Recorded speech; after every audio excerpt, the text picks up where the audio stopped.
commandé sur Alibaba bi ngeen ma doon laaj deuxième partie bi indil naa leen ko mi ngi nii gis naa commentaire yi yéen ñëpp ngeen naan partie 2 donc indil naa leen ko. si première partie bi wanoon naa leen ni ngeen def ba sélectionner seen produit si première partie bi wanoon naa leen nan ngay def ba sélectionner say produit fii dama leen woon nan ngay def ba commandé ko donc si vente à la une lañ nekk intéressé wuñu dañuy dem fii ma def cercle bu verte bi. fii ngay gis fournisseurs yi gën a wóor fournisseurs yi nga xam ne ñëpp nee nañ ñii nii li ñuy jaay baax na voilà mooy fournisseurs yu baax yi dañ fiy dugg xool ba gis produit bi ñu intéressé. bu ñu duggee par exemple man bracelet bii laay jël tey moom la ñuy jël comme exemple pour commander mais enregistré leen vidéo bi ndax après ngeen mën ko seet. alors fii ñu def lu vert li mooy prix article yi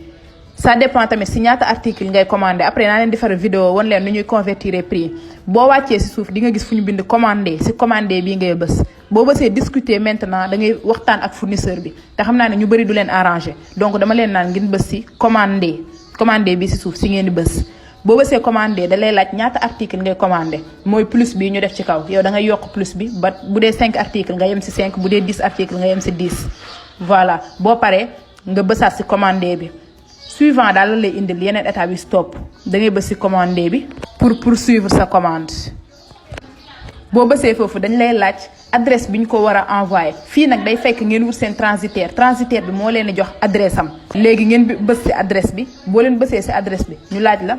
adresse bi genre kan lañ ko war a yóbbul gis ngeen fekk transitaire bi jox leen adresse am ngeen bind fa adresse am jox leen numéro am ngeen bind fa numéro am ak fan la nekk transitaire bi normalement Chine la war a nekk ngeen def Chine ñu laaj la ban koñ la fekk transitaire bi jox na loolu lépp nga renseigner bind koñ bi mu nekk bind numéro am daal di def envoyer à cette adresse dalay jox code postal bi li yëpp moo la koy jox. li ci topp nag mooy fay bi bind leen partie 3 ci commentaire yi ma wax leen nan ngeen di def ba fay.